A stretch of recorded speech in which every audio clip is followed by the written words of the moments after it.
Hey folks, Roland Martin here. Today is Thursday, February 14th, 2019. I am broadcasting live from Charlotte, North Carolina, where the NBA All-Star Game is taking place. Coming up next on Roland Martin Unfiltered, R. Kelly could be in some serious trouble. Lawyer Michael says he's innocent. A videotape showing R. Kelly having sex with a 14-year-old girl. We'll have the details right here on Roland Martin Unfiltered. Also, the woman who has accused Virginia Lieutenant Governor Justin Fairfax of forcing her to perform oral sex in 2004 says she will meet with a district attorney in Boston with regards to the case. That's where she said the incident took place, the Democratic National Convention. Also on the show, Reverend William Barber says don't just focus on Governor Ralph Northam wearing blackface in 1984. He says focus on racism in 2019. We'll have a clip for you where he talks about that. Also, an anti-lynching bill finally passes the U.S. Senate. It was sponsored by the three black United States senators, Kamala Harris of California, Cory Booker of New Jersey, and Tim Scott of South Carolina. Also on the show, a black man, an aspiring rapper, asleep in his car in California, shot by 6 police officers. Wait until we tell you the details of this stunning case. The man is dead, and folks have lots of questions as to why he is no longer alive. Also on the show, we'll talk about a Georgia congressman in trouble for having a racist Robert E. Lee biography on display in his office. We'll share those details with you. And also, it was 1 year ago today when a number of Parkland students were gunned down at their high school in Florida. Lots have changed over the last year. We'll explain and discuss that with our panel as well. Plus, new developments in the racist and homophobic attack on actor Jussie Smollet in Chicago. Folks, we got a packed show. It's time to bring the funk from the Queen City on Roland Martin Unfiltered. Let's go.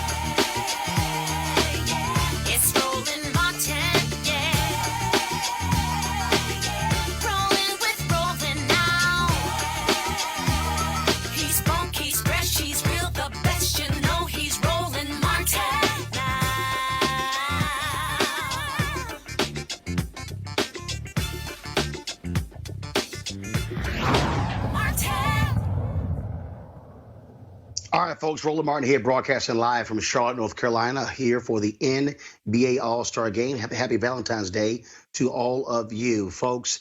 A stunning story. Lawyer Michael Avenatti, remember, he was the attorney who represented Stormy Daniels. Well, he says that he is in possession of a videotape showing singer R. Kelly engaging in sexual activity with a 14-year-old girl. Avenatti has shared that tape with CNN. They report they've actually watched the tape. Apparently, it is a 45-minute video of R. Kelly performing a variety of sex acts on a 14-year-old girl. Now, you cannot tell by the footage that she's 14. Here's a statement that CNN posted on their website. The newly unearthed footage, which lasts 42 minutes and 45 seconds, is clear and explicit. There are 2 scenes on the video. One apparently in a living room and another in a bedroom. A naked man who appears to be R. Kelly is seen performing multiple sex acts with the girl. She is heard calling him daddy multiple times. It is impossible to know her age just from the video. 6 times the girl refers to her genitalia as 14 years old. Now keep in mind, R. Kelly was acquitted in a previous case of having sex with an underage girl. Now, that particular video was circulated all across Chicago and all across the country. In fact, when I was the editor of BlackAmericaWeb.com, that video was sent to our office, and I actually saw that video. The jury in that case did not say it wasn't R. Kelly on the video. They said it was R. Kelly. The reason he was acquitted is because the jury could not ascertain in that video as to whether or not the young girl was indeed underage. And so that case went to court. Now, R. Kelly's attorney has told CNN he was not aware of this development when it comes to this particular video. But Avenatti has said he has turned over the tape to the Cook County District Attorney's Office. And of course, a DA in Cook County covers Chicago. Talk about a stunning development here. I want to bring in our panel, our guest, Dr. Greg Carr, Chair, Department of Afro-American Studies at Howard University, Teresa Lundy, founder of TML Communications, and Pastor Shannon Wright, third Vice Chair, Maryland GOP. Teresa, I'll start with you. When it comes to this video, here's what we know. We had the huge documentary aired on Lifetime that had several of R. Kelly's accusers, women who say that they were involved in relationships with him. It talked about his long history of being engaged with underage girls. To have this video that Avenatti somehow received and then taken to the DA, this could be a game changer because, again, on this video, CNN is reporting that you hear R. Kelly and the woman referencing her genitalia as being that of a 14-year-old.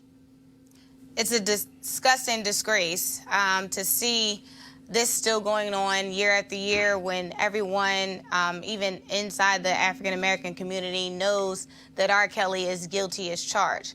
We've known he has a problem, and for some reason, he is still able to grab a hold of these young women's lives, torment them, and disgrace them.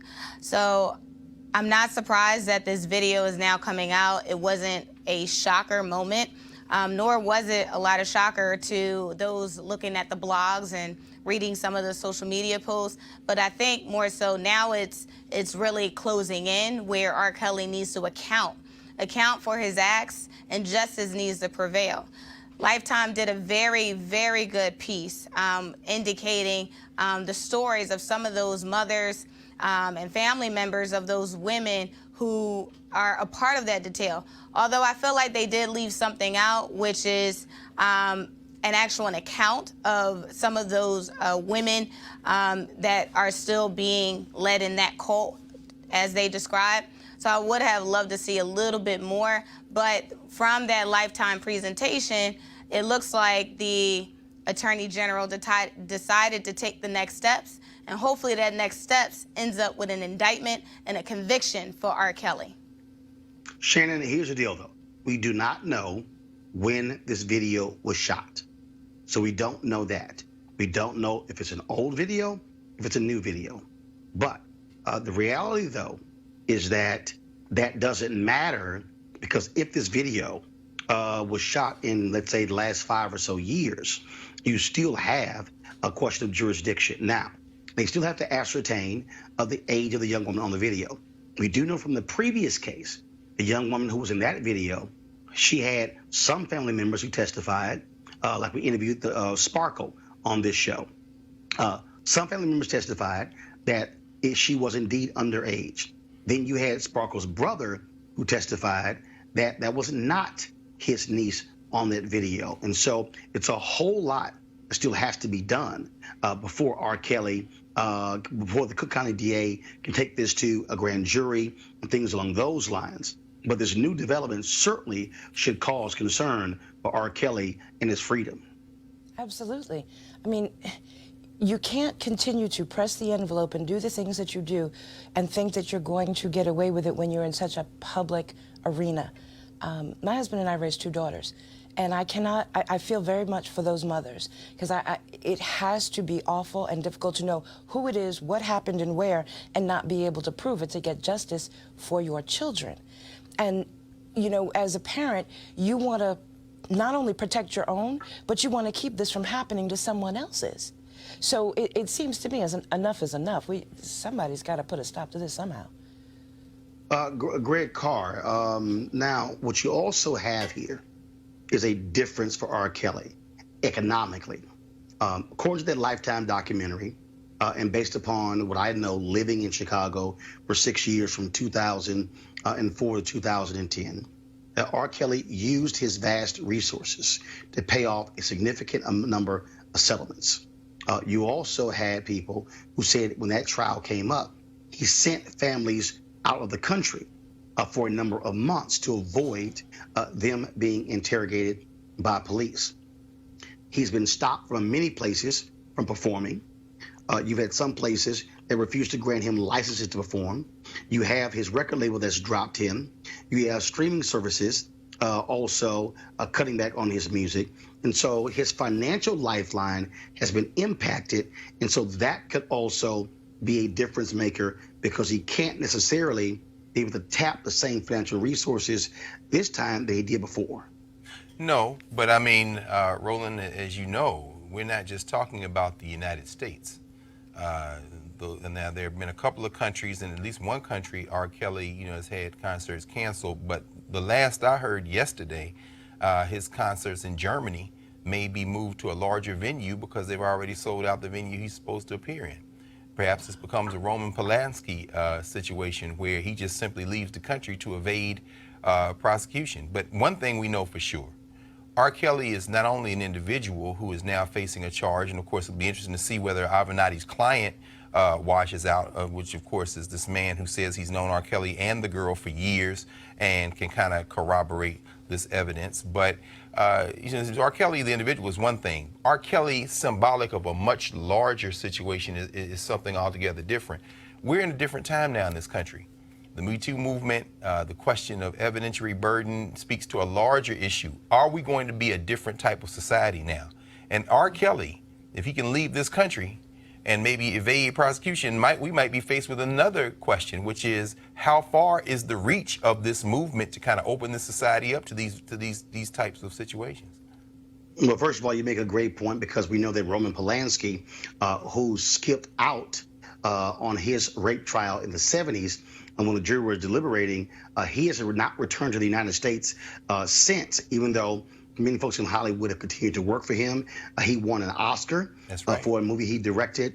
And you've had people in Hollywood say that he should be allowed to return.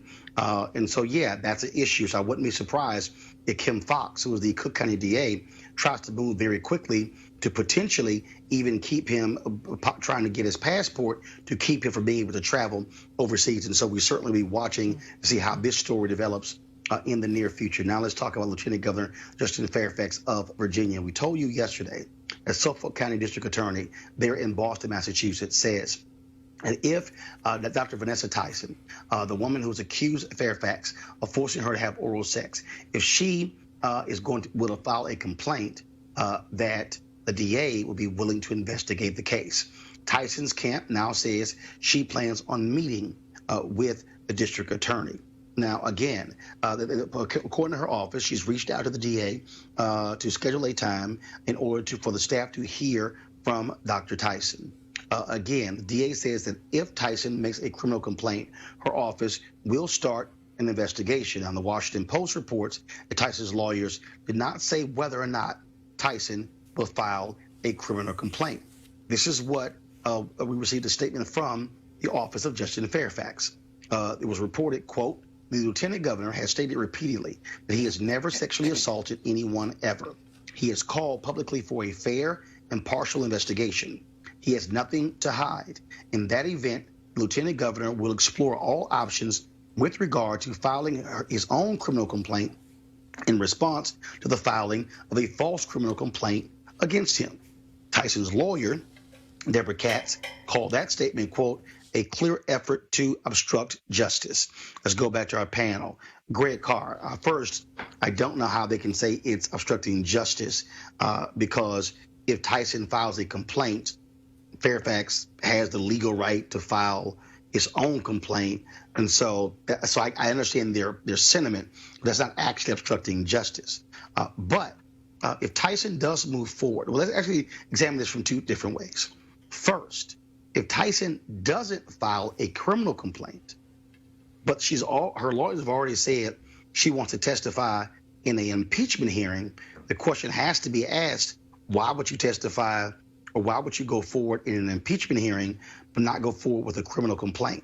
Second point, if she does file a criminal complaint, what you now have is Fairfax, you now have an open investigation that is also different from the impeachment. Impeachment, he potentially could lose his job. A criminal complaint, he could be indicted, charged, indicted, found guilty. And so you have different things that are going on here, Greg.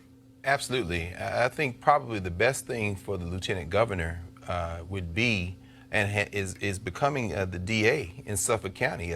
DA Rollins, a black woman, by saying if you file a complaint, we will investigate.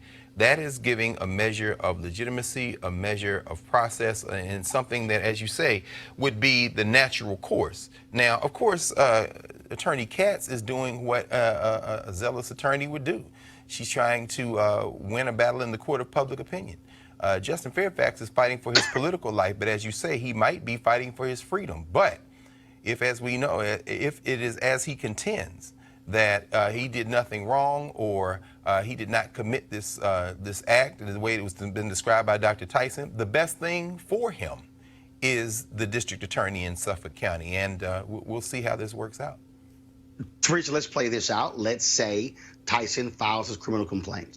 Let's say the district attorney investigate, and there's insufficient evidence to move forward. That would seem like a win for Fairfax. And then it would then call in the question that if a DA couldn't find any evidence, then how could you even go forward with any kind of impeachment hearing? Exactly. So the scenario you just laid out, Roland, I think that is the right approach. If I was working as the director of communications for Justice Fairfax right now, I would definitely go into the that narrative of going into the investigation portion, despite what happens for his freedom and for his political career. Honestly, if I'm Justin Fairfax, I'm not worried about my political career, because anything that is taglined right now with sexual harassment, sexual assault right now in the media is not looking good for your political future in the next 5 to 10 years. So what I would suggest is he tried to clear his name first and then allow the political response to happen post it. But I think, like you said before, it is a bit concerning that Dr. Tyson is not looking to file any criminal charges. It just really is interesting on that front. But I'm sure she has her reasons. But like you said, public opinion is the defining factor in this case. So again, if I'm a part of the lieutenant governor's office, I would probably say, hey, let's hold a full-fledged investigation to prove the innocence. Shannon, obviously you've had Democrats and Republicans calling for Justin Fairfax to resign. We've had Teresa and Greg on this show discussing these issues. Just from your vantage point, do you believe that Fairfax should resign based upon the accusations, or do you believe there should be a full investigation, whether by the DA there in Boston or even by another investigative body? That's a tough one. And the reason I say that is because you don't want to discount the supposed victims. But if he honestly did not do it, then he needs to make that clear. But if he did, and he's just doing this to be able to hold on to his freedom and save whatever pieces of his political career he can, that's a tough one. Like I said, these women coming forward, having gone through something like this, and to be willing to share it publicly if it actually happened, is almost like reliving it. So to discount them is not exactly the correct thing if it indeed did happen. But here's the piece. How do you get to the truth if they don't have to further explain? Because well, I don't think you can. Just right. You have in statements where Meredith Watson accused Fairfax of raping her at Duke in 2000. Mm-hmm. Her lawyers say she doesn't want to in the media attention. She doesn't want to go any further. But in their statement, they called for him to resign. So and I totally understand your point, but it's a little hard to say I want justice, but I'm not going to say anything because just believe my statement that I've already given.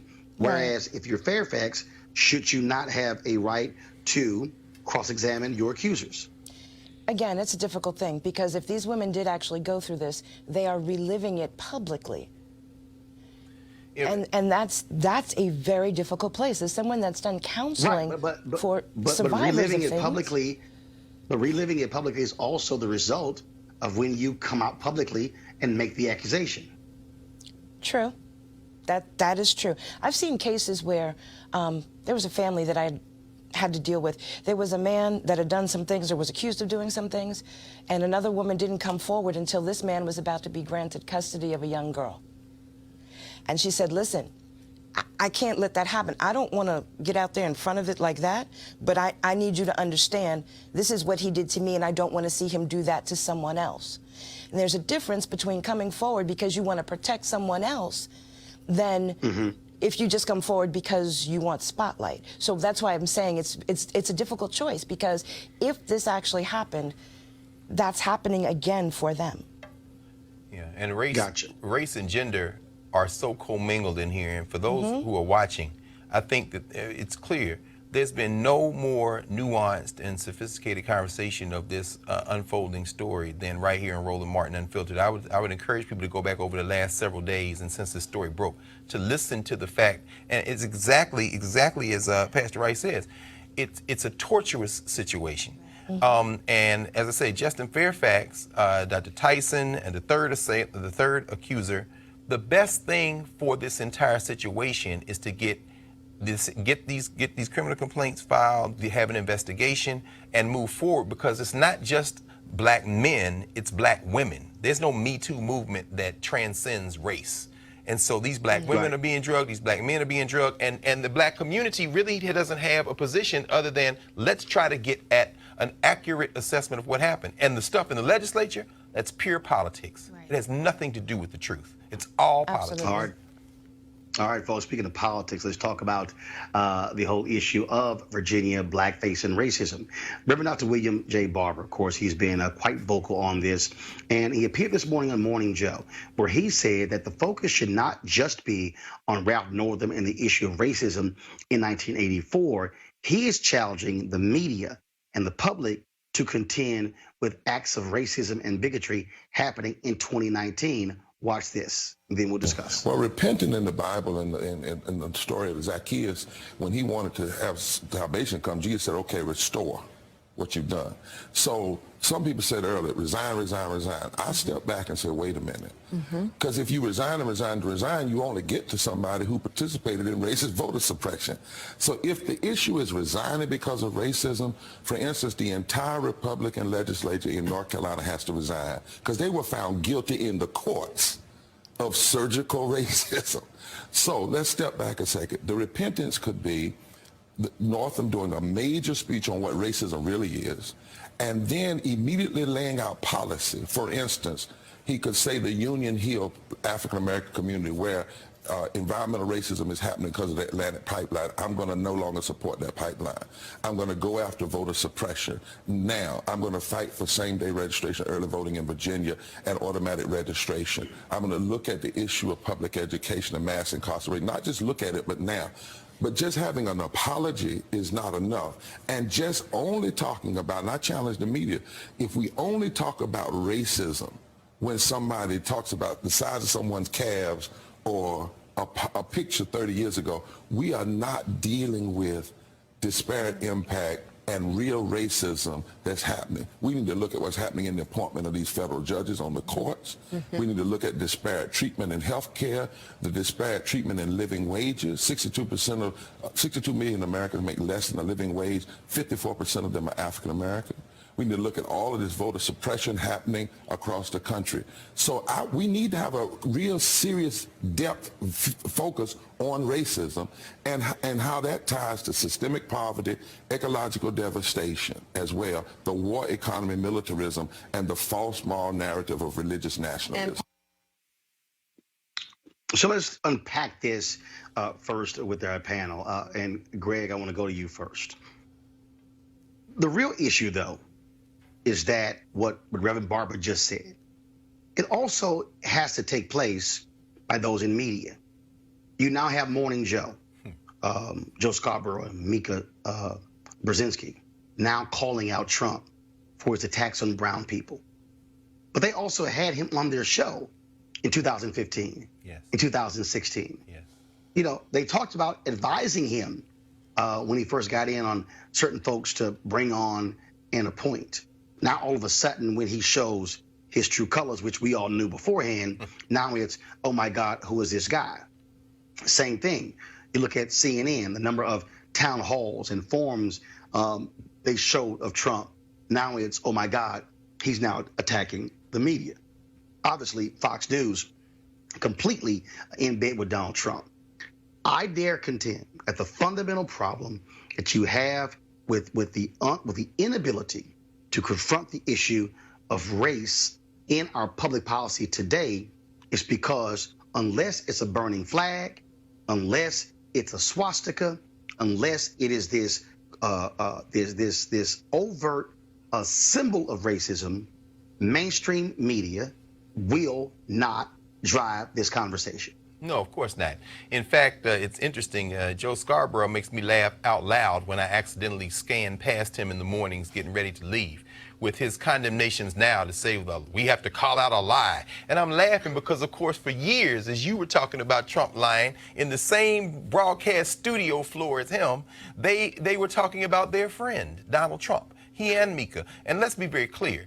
Talking about individual acts of racism, as our friend Dr. Barber says, allows systemic racism to hide. That's why they're so happy to talk about these individual acts. Morning Joe every morning enables some of the most virulent reproduction of systemic racism on a regular basis. I mean, in the same today or yesterday morning, perhaps it was this morning, they talked about the anti-Semitism and, get out of Representative Ilhan Omar's face with that anti-Semitic charge. It doesn't hold any weight. You can't attack AIPAC. You can't have any criticism. They are not going to deal with systemic racism, and talking about overt acts of racism allows them to hide behind this lie that they somehow want to address racism, when in fact they want to address everything but racism. Shannon, again, this is not for me an issue of Republican or Democrat. What it is an unwillingness of people to have a real examination of these issues and how they play. If you really want to talk about education today, like for instance, we've had these debates where folks have said, "Oh my goodness, charter schools are the reason our schools are segregated today," and I'm going, "No, they were pretty segregated before charter schools, because you have to now look at neighborhoods. You now must look at income."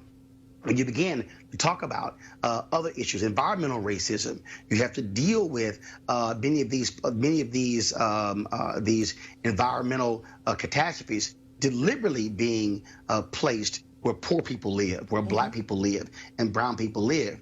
And again, I just think that the reason you do not have the substantive dialogue that is deeper than mustard on a hot dog is because you have mainstream media that is only interested in the flavor of the day, can't do two things at one time, and does not have the structural ability to be able to confront this, because the executive suites of many of these media companies are largely white men who are not concerned about these issues. Well, I don't think it's just they don't have the structure, they don't have the desire to confront it. And it really comes to that, because if you desire to do it, you will find the structure to do it. But they don't want to. And I do agree, it is not, it being racism is not confined to one party. One of the things that, for me in Maryland, is that there's a Black Republican Council. And when people say, well, what does that do? Are you, an apologist for things? No. I explain to people how to keep their toes out of their mouths. And that's how I break it down for folks. I ask you, do you like salt or sugar with that? Or would you like me to show you how to keep those toes out of your mouth? So in doing that, I come across a lot of folks that genuinely don't recognize how ignorant they are. Like, they're blind to it. Not deliberately blind. No, I mean actually no concept and clue whatsoever. So to fix that, you have to recognize there's a that to fix. And a lot of these folks don't. They genuinely don't see it. Oh, you're just emotional, Teresa, you're just sensitive. Teresa, the point Reverend Barber is making is that if you want to examine Northam, you have to say, okay, Governor, Why is it during the campaign you supported a pipeline that is going to run through and devastate a black community, just in Fairfax, Lieutenant Governor, and not support that pipeline? That is a substantive issue that, again, should be addressed, but frankly, it is not one that you're likely to see discussed on any of these mainstream shows. Black shows like this one, yes. Them, no. You won't, because like Pastor Wright said, they don't have the desire to. It doesn't matter. You know me, Roland, by now, I'm always going to relate something that happens mainstream locally. And so, like, with the issues that's happening, especially in Philly, that's where I'm from, and some of the union issues that's happening, especially with the police department. We just had a case the other day.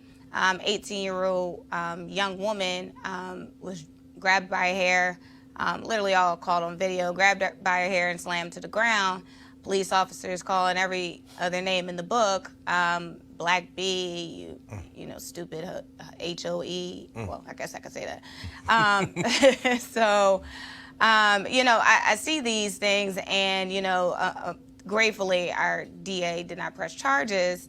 But what you now see is the union either being silent about it, which tells me that leadership has to change, right? And so conveying it back to what we're talking about with Pastor Barber, he wants the same thing. He knows change that needs to happen, and he's wondering what will it take in order for the systematic change to happen.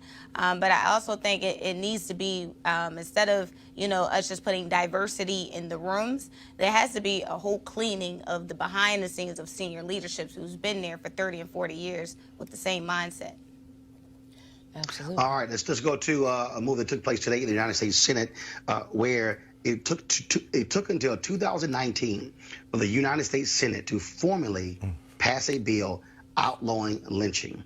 Over the 20th century, Congress refused to move, even when thousands of black people, including black men wearing their military uniforms, were lynched in this country. They were being blocked by Southern Dixiecrats and by racists of both parties who did not have the moral leadership to actually say that this is against the law. The three sponsors of this bill, the three black United States senators, Senator Kamala Harris, Senator Tim Scott, as well as Senator Cory Booker. You have to ask yourself the question, where were white senators all of these years in terms of sponsoring such a bill? The other thing that jumps out of this particular bill is that, first of all, it was unanimously passed by the United States Senate. And so this was what was said today on the floor. Mr. President, as if in legislative session, I ask unanimous consent that the Senate proceed to the immediate consideration of S-488 introduced earlier today. The clerk will report. S-488, a bill to amend Title 18, United States Code to specify lynching as a deprivation of civil rights and for other purposes. Is there objection to proceed to the measure? Without objection. I ask that the bill be considered read a third time. Without objection. I know of no other or further debate on the bill. If there's no further debate, questions on passage of the bill. All in favor say aye. Aye. Aye. All opposed say no. The ayes appear to have it. The ayes do have it. The bill is passed. Congratulations. Thank you. Thank you, Mr. President. And thank you to all of our colleagues. Again, there have been nearly 200 failed attempts to pass such bill. Shannon, I'll start with you. There were some people who said, look, this is a waste of time. When's the last time we had a lynching? Let's not act as if it can't happen again. So this bill does matter. So on one side, you want to think, wow, do we have to have this bill? Like, is that still a real possibility? But on the other side, when you live in reality, you know it is. My grandfather was raised by his grandmother because his father was lynched. So I understand that these things did happen, and in a lot of cases, there are folks, I believe, that would still like it to happen. So the fact that in 2019, we're in a place where we need a law to say no, no, no, you can't do that, is rather sad and pathetic in itself. And in fact, Teresa, there's a 2018 story where Willie Jones Jr., his family says that he was found hanging in Mississippi, and they say that he was lynched. And so you have that case. You also have a case that took place in Piedmont Park in Atlanta. What case was referred to the FBI of a man who was found hanging from a tree. And so we've had several stories like this that have taken place where you've had investigations of black men found hanging from a tree. And so, yeah, this still matters. Absolutely, it still matters. You know, I can't help but to still think we're, 51 days out of slavery. 51, I'm sorry, days, years out of, it feels like days, right? But yes. 51 years out of slavery. And yes, we are still having these issues, where economic disparity is happening on all levels, where young men are afraid to go to work without somebody, pulling over in the car and just shooting right in. But like you said, we're having the lynching, we're having the nooses. And, it's still, unfortunately, a conversation and a bill that, over 200 times it needed to be passed. I'm glad it's passed, but now it's really time to enforce and train and make sure, everyone knows about this bill. So I think some public awareness about it, because it wasn't getting as much conversation about it today or the week. So I think a little bit more public awareness about it will definitely put those who are considering to go back to the bad times, put them in place. Greg, we have to right wrongs of history. Yes. You've had cases where apologies were offered 100 years later. In some cases, reparations were offered. Financial settlements were actually made.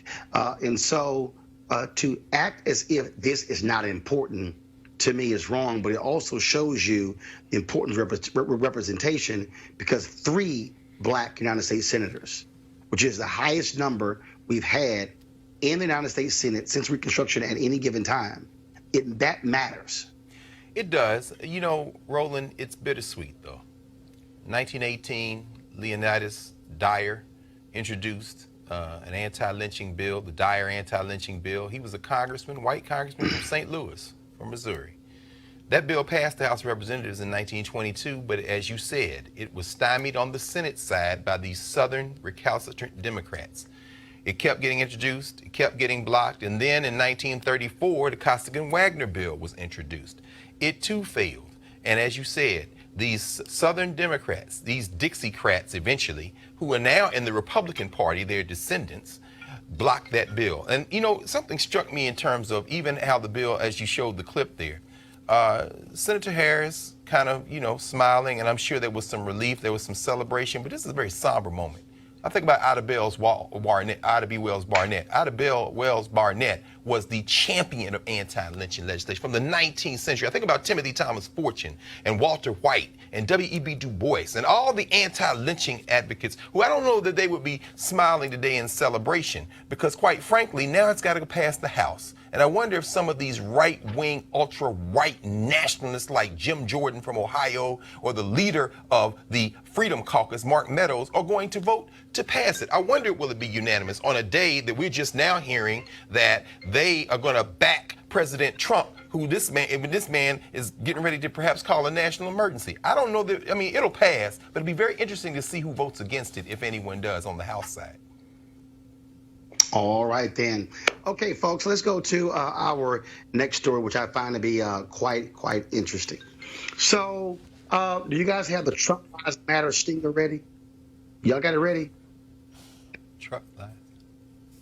Guys, I don't know why we don't have it. Get it ready. So here's the deal. We created this Trump Lives Matter stinger. It's something that I have used since Donald Trump won November 2016. Because Donald Trump has lied consistently. He's given, maybe in his 2.5 years, I'm talking about more than 8,000 lies, mischaracterizations, whatever you want to call it. And so that's why we created this. Okay. Don't have it. Okay. All right. Well, anyway, we came up, of course, hashtag Trump Lives Matter. If you go to Twitter, you'll see that all the time. Okay. You'll see it. I use it all the time, every time he lies. So here's what's quite interesting. So the New York Times has been very afraid to say Donald Trump lies. They come up with falsehoods, mischaracterizations, all of these other phrases to explain this. But check this out. They had a story the other day about the controversy, if you will, no big deal, of Senator Kamala Harris on the Breakfast Club talking about how she was smoking weed in college in '86, listening to Tupac and Snoop, even though they didn't come on the scene until 5 to 7 years later. This was the headline in the New York Times, okay? Kamala Harris is accused of lying about listening to Tupac. Here's what happened. Okay. This, Teresa, is a newspaper that will not say Trump lies, but clearly has no problem putting in the headline, Kamala Harris accused of lying. It's funny because Donald Trump, I think, gives the New York Times the most promotion because he's like, oh, the lying New York Times, and then New York Times numbers go up for followers. So yeah, I find it very alarming when I saw that headline. Well, one, I'm like, why is the New York Times actually reporting on the Breakfast Club about what she decided to listen to or what she didn't listen to, or if she got the wrong artist wrong? Who cares, back then? But I guess as a candidate, I guess anything goes, but no, I think it's a little distasteful for the New York Times to be who they are. I would probably expect that in another publication, just not the New York Times. So they need to do better, especially with the editorial department.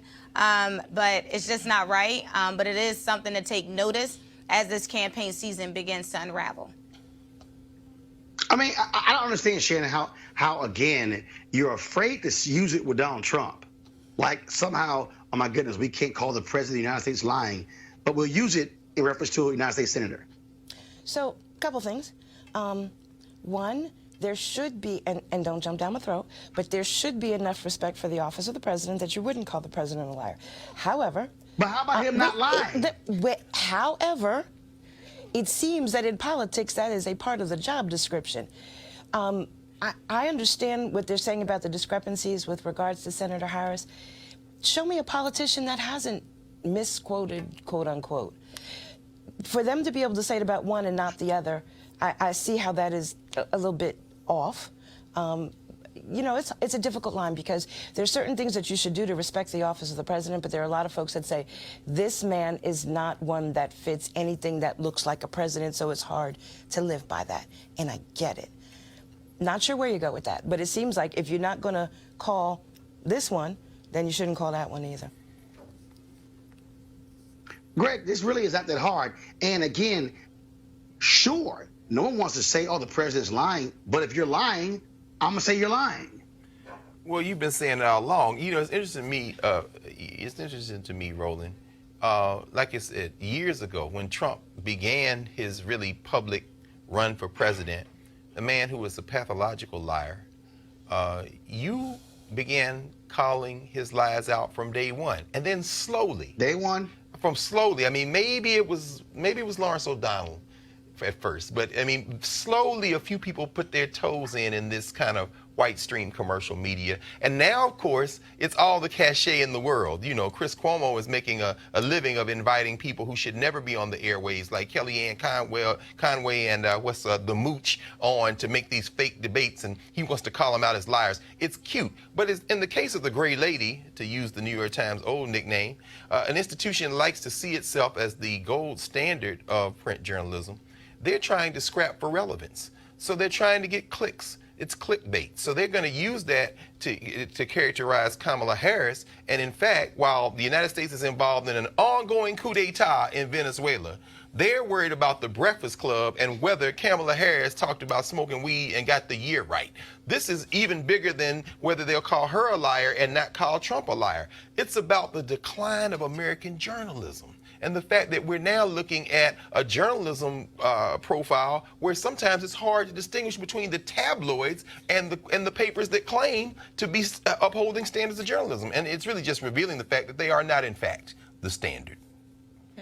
All right, folks, hold tight 1 second. Got to go to a break. We come back.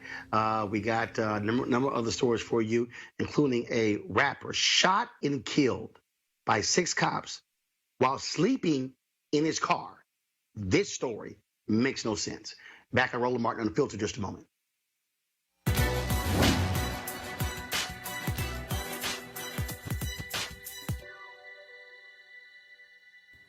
I believe I was born to help my people to be free. Boxing champion, Muhammad Ali.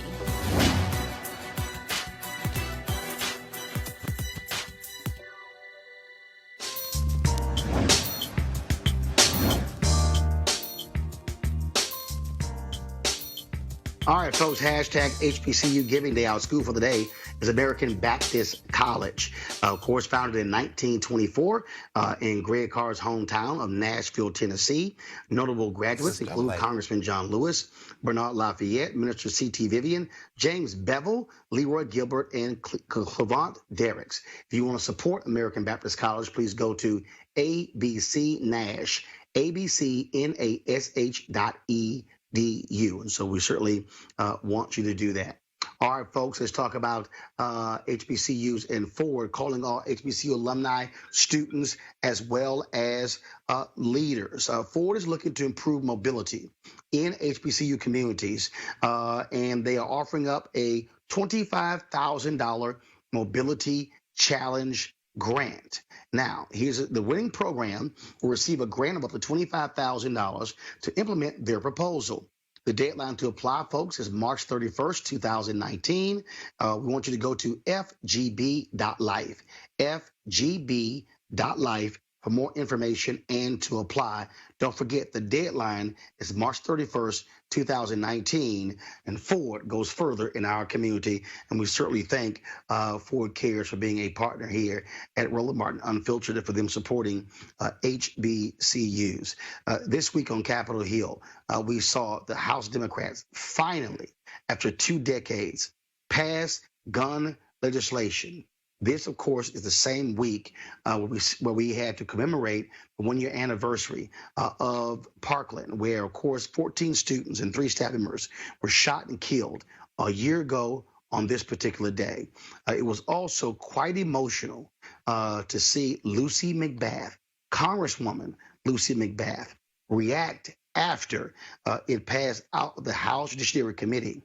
This is a woman who lost her son, Jordan Davis, the case out of Jacksonville, Florida, where he was allegedly had his music too loud. She became a gun control advocate, and last year was elected to Congress. And so talk about amazing. Here is Lucy McBath speaking out in favor of this bill. I'm so proud to be an original co-sponsor because this is historic.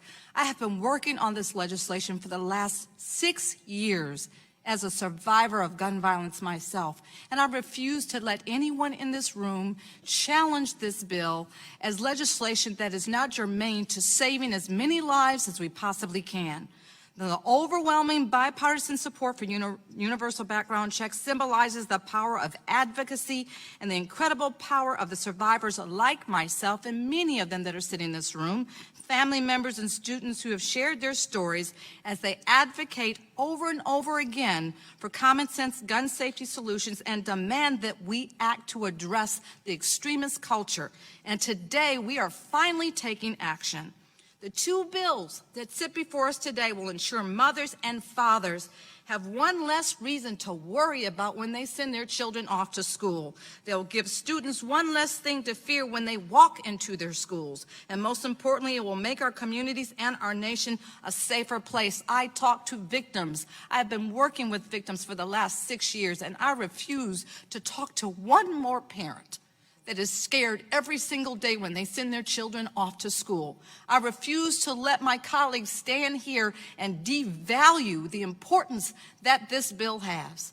And I am so grateful to everyone in this room, and I'm so grateful to my colleagues that continue to champion for common sense legislation that will save lives. And folks, when it came time to vote, Lucy McBath said, for my son, Jordan Davis, I vote A. And so we certainly are glad to see this particular bill pass. As I said, first of all, out of committee. As I said, folks, today, the one-year anniversary of 17 people shot and killed at Parkland High School in Florida. Those young folks who survived have become enormous spokespeople on the issue of gun control. They had a huge impact in the midterm elections, mobilizing young people to vote on this issue, challenging Republicans and Democrats when it comes to the issue of gun control. One of the folks, of course, who is a survivor is TYRA HEMANS. TYRA, of course, has also been out front as well. She joins us right now. TYRA, good to talk with you again. How are you? How are you? Doing great. How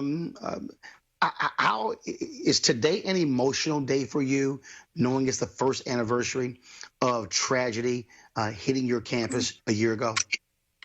So absolutely, today's obviously like a pit in my stomach because I didn't expect for it to hit me as hard as it did, but it triggered me more when it was exactly 2:40 p.m. And then all of a sudden I was in class because I'm in college.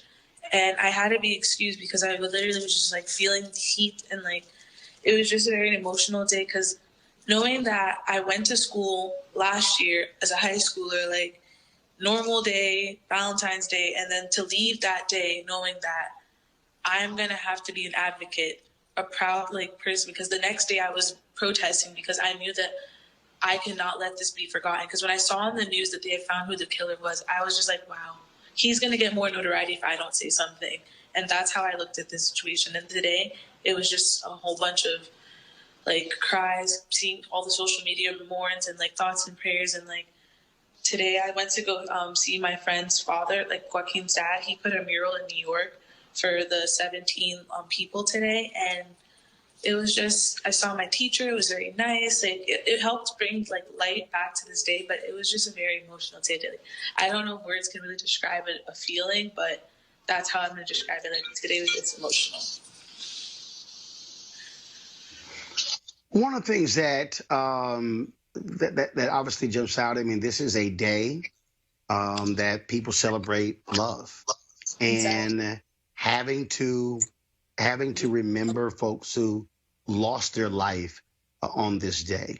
You talk about being an activist. I'm sorry, go ahead.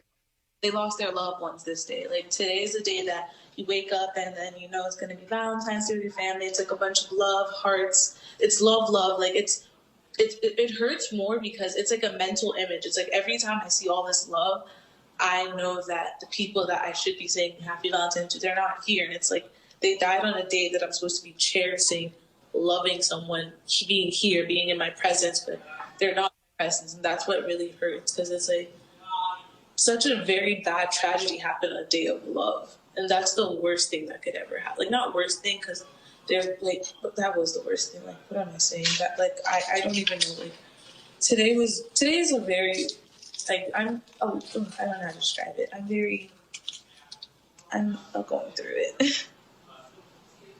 You and I talked on the Tom Joyner Morning Show when you and others were traveling around this country.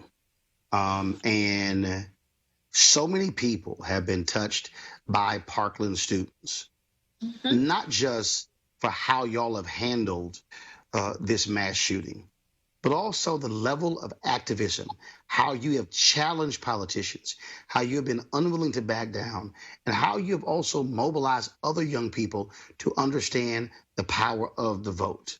You played a huge role in the midterm elections in 2018. Do you see this intensity continuing through the 2020 presidential campaign? Oh, 100%. 100%. Because us knowing that in our country, we have to, like, to get stuff changed in our country, you have to do a political sense. So that is why when come the elections, like, we have to push for it, because we all know we need to get someone out of the House, because they just showed us that they will never ever care for this country the way a president's supposed to. So as an advocate for lives, like, obviously we care about everyone. We want prosperity for everyone. So us fighting the fight, we're always going to put 100% in it. And final question. Again, when we look at this, for a lot of people, they assume that only white students were impacted. You and other African Americans made it perfectly clear that your voices mattered as well. And what has that been like as you have worked with others, leaned on others to get them to understand that Black voices matter too? Oh, I didn't hear what you said in the first beginning. But that again, the importance of Black voices matter. That we see more than just white Parkland students. That you and others have also been hearing from other Black students across the country who have also been impacted by gun violence.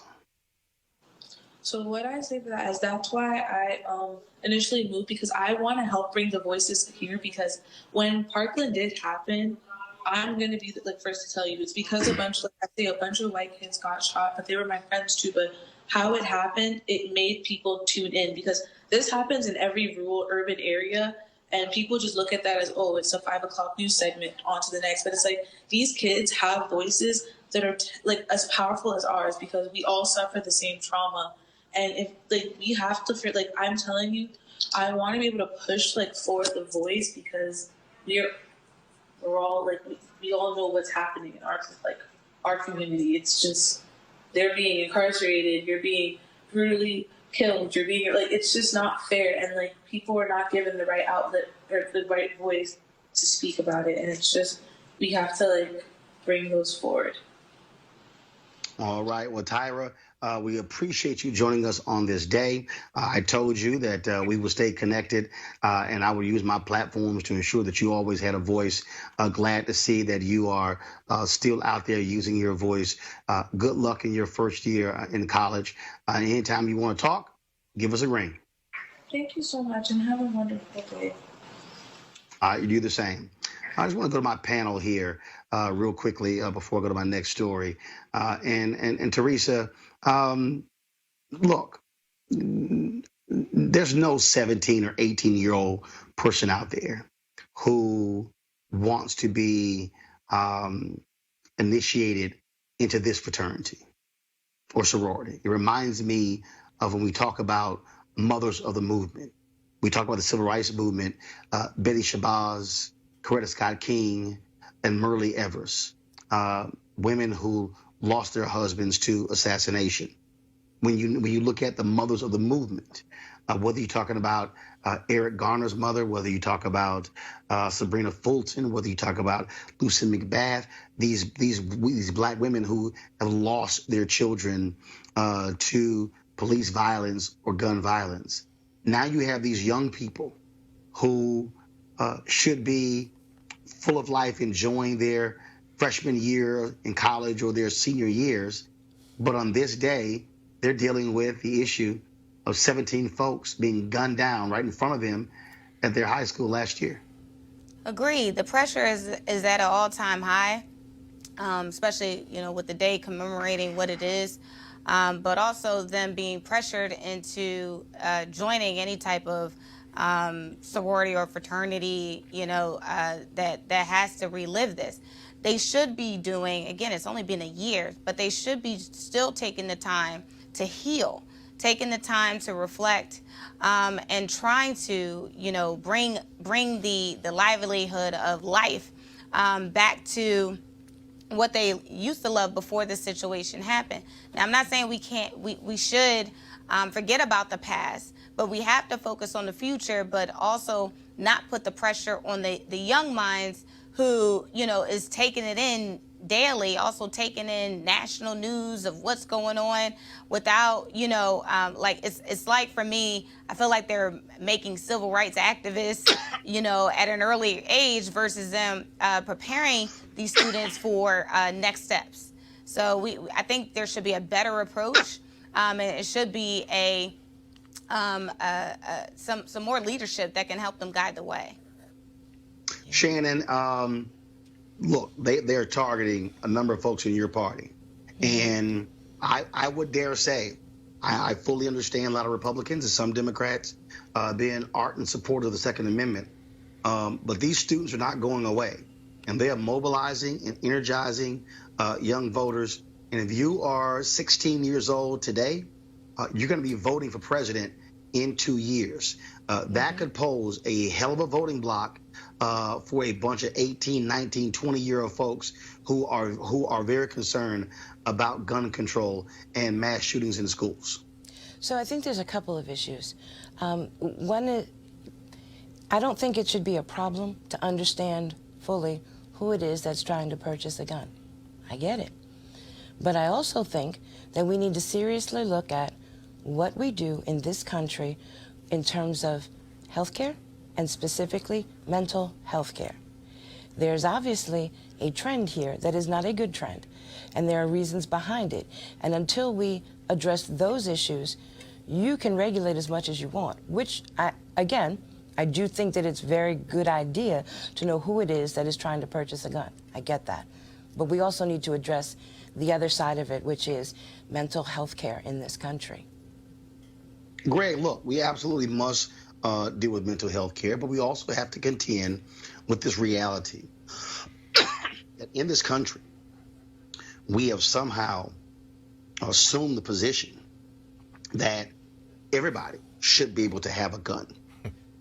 Doesn't matter who they are. In fact, I retweeted earlier this statement that was made by Supreme Court Justice Warren Burger, who was not a liberal.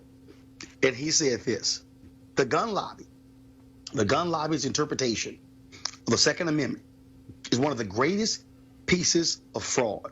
I repeat the word fraud on the American people by special interest groups that I've ever seen in my lifetime.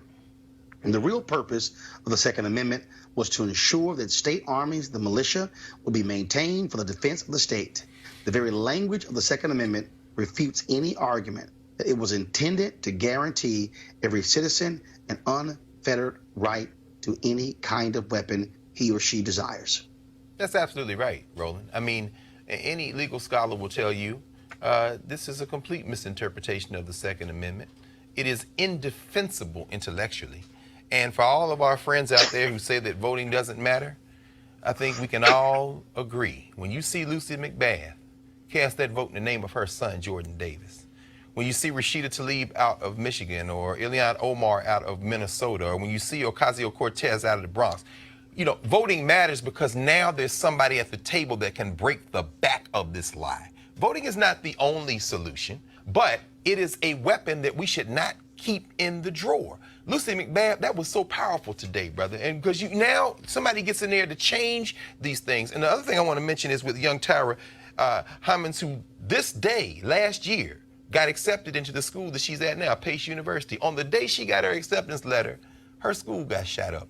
But if you look at her social media following, it is tiny compared to David Hogg and some of these white students. And when you said you would allow her to use your platform, you would use that platform to get her message out, she's not just speaking for herself, she's speaking for black children. And as Teresa said, she shouldn't have to at 18 years old. To have that prescience of mind is very powerful. When those peace warriors came from Chicago down to Florida and said, look, it happens to us every day on the way to school.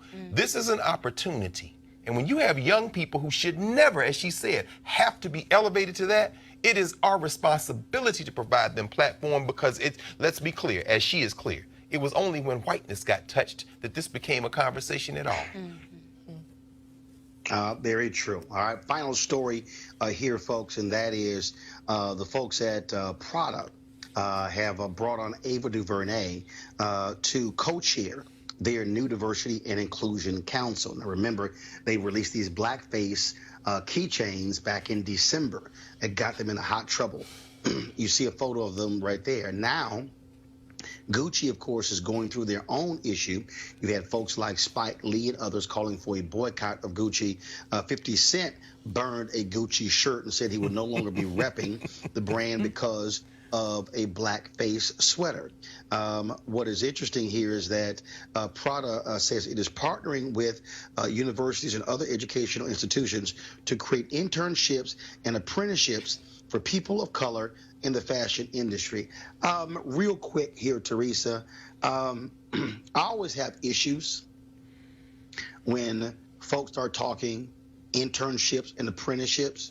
No, there are a bunch of grown people who are qualified to work in these companies, who should be in senior level management positions, not just internships and apprenticeship positions. I agree. This is the wrong response.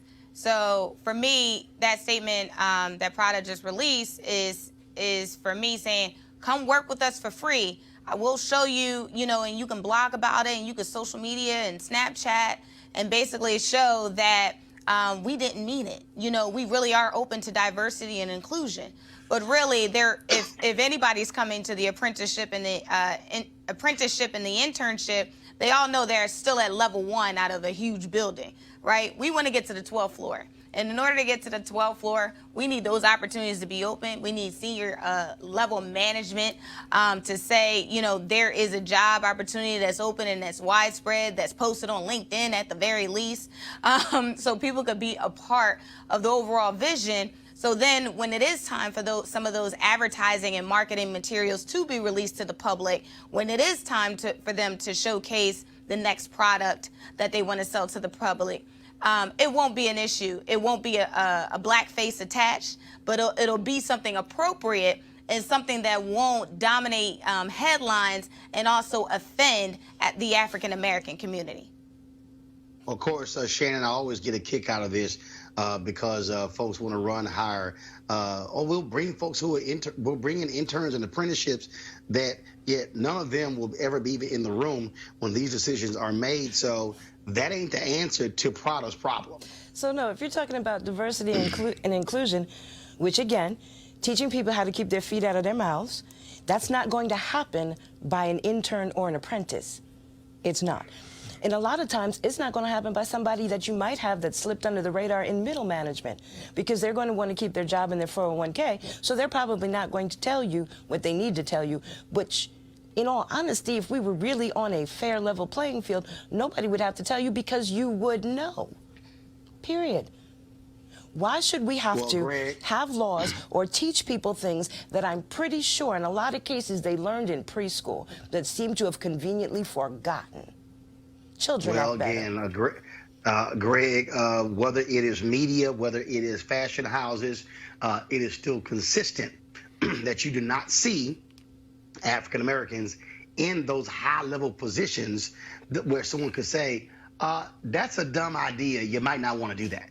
Isn't it interesting, in a world that is increasingly non-white, in a country that is increasingly non-white, these people still don't get it.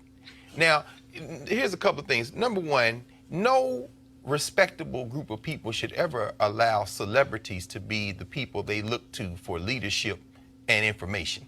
Now, Ava DuVernay is a little bit different category. I think that sister's always trying to do the right thing. She's trying to open the door. But when they ask her to serve, I think maybe her response could be, yeah, here is a list of people who should be there before me. Now, if you have platform, 50 Cent has platform, and I love what he did when Money Mayweather, again, reminded us of what happens to a mind that is someone has lost their mind when he goes and spends all his money on Gucci. In those situations, we can take a celebrity action and use it to our advantage. But at the end of the day, if Gucci or Prada had to rely on Greg Carr's dollars to survive, they would both be bankrupt. We have a choice, and that's what we learned from the Montgomery bus boycott. If you withhold your money, they will do whatever you want them to do in order to get that money back. Absolutely, but see, that's story you speak of Floyd Mayweather. I did send him a message saying, let's have a conversation about that, bruh, because you have a level of influence, and just saying, I'm gonna keep dropping $200,000, $300,000, $400,000, $500,000. That ain't the way to do it. Because you saw what happened to Dapper Dan in Harlem. Yes. When Gucci happened. The CEO of Gucci is flying to New York this week to meet with Dapper Dan specifically on this issue. That's how you use your power.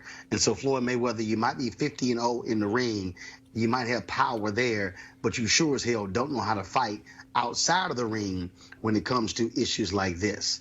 Certainly want to thank Teresa, Shannon, and Greg for being with us. Hey, folks, tomorrow we will not have a live show. I'm here at NBA All-Star Game, but what we do have tomorrow is an amazing 1-hour interview with the great Chuck D.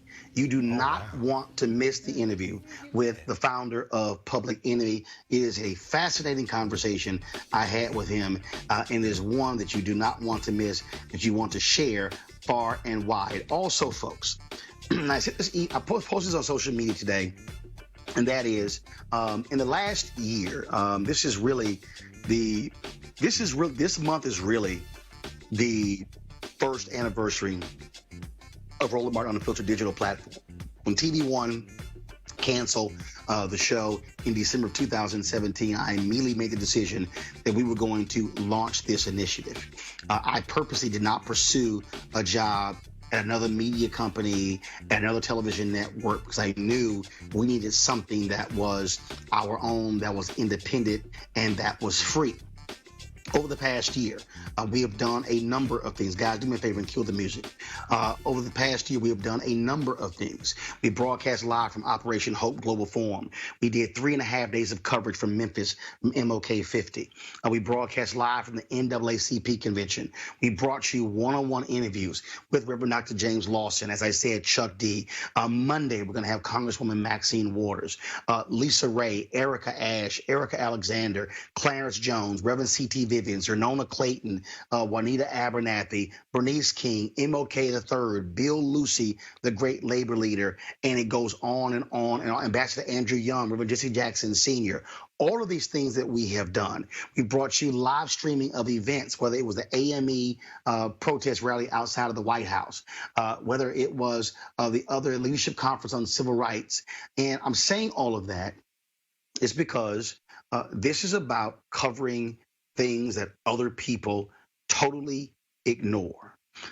This is about creating a platform for the Black students at Parkland to be able and come and share their story. When it came to Botham Jean, the coverage on that case. Greg earlier talked about the dialogue that we've had surrounding the allegations against Lieutenant Governor Justin Fairfax. We've had 1,215 of you who have joined our Bring the Funk fan club, and we're absolutely thankful for that. We're thankful for AFS-CME coming along and being one of our partners. We're thankful for other folks who have come along. We also need more of you to join our Bring the Funk fan club.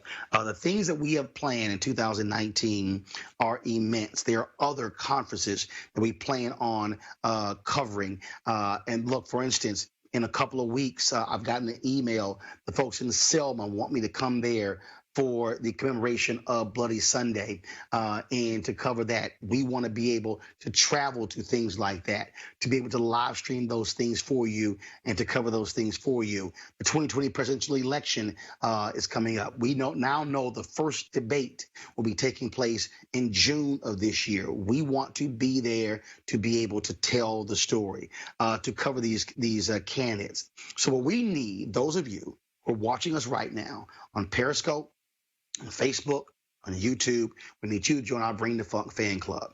Our goal is very simple: to get 20,000 of our followers to contribute a minimum of $50 for the year. You can pay monthly, you can pay at one time, but again, you funding us allows for us to be independent, allows for us to be able to tell our story.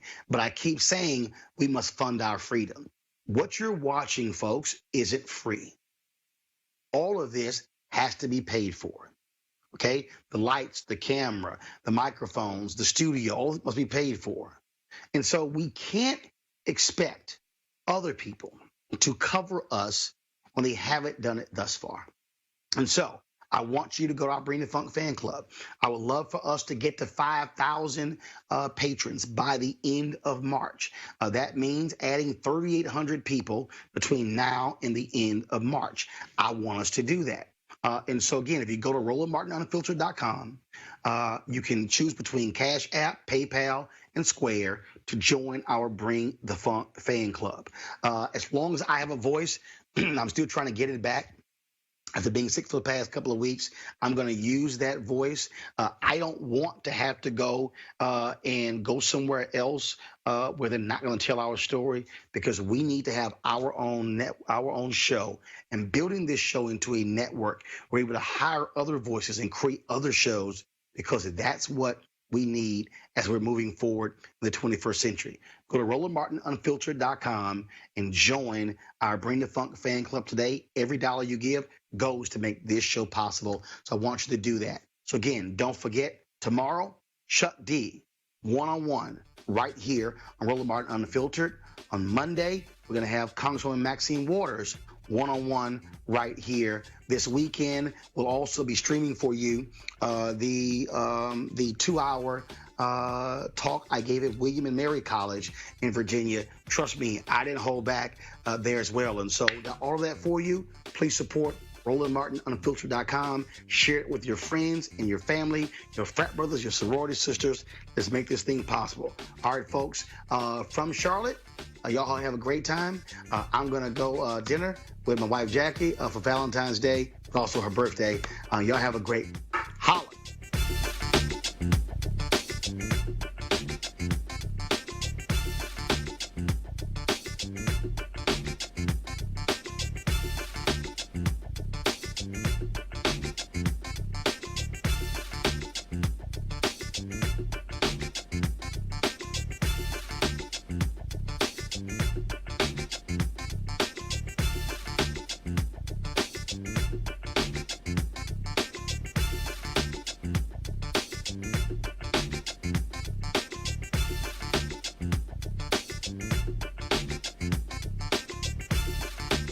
You want to check out Roland Martin Unfiltered?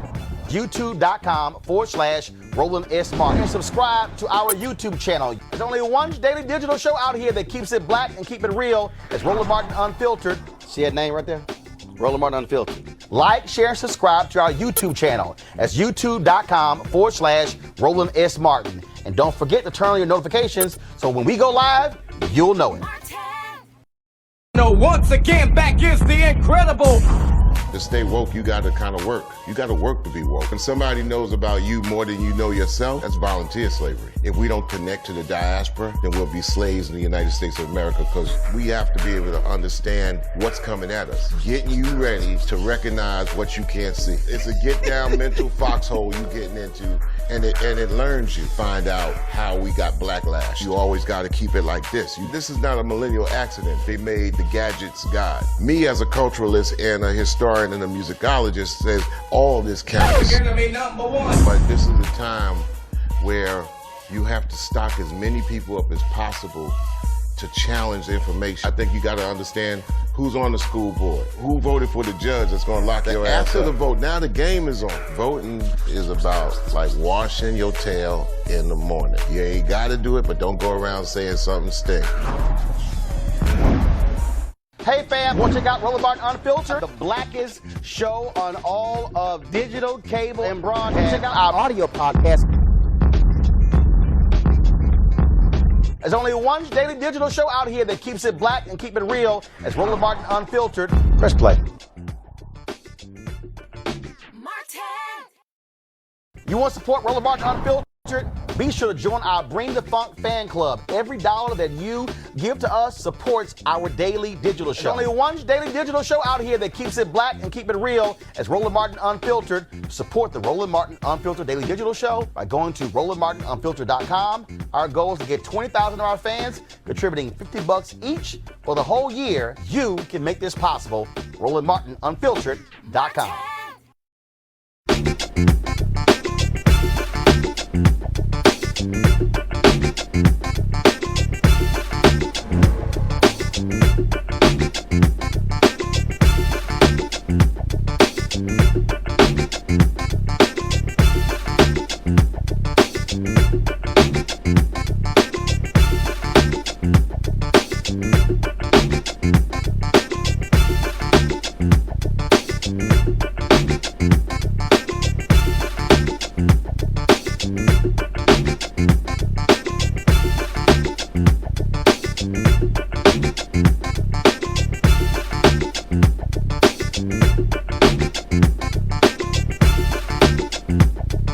Peace.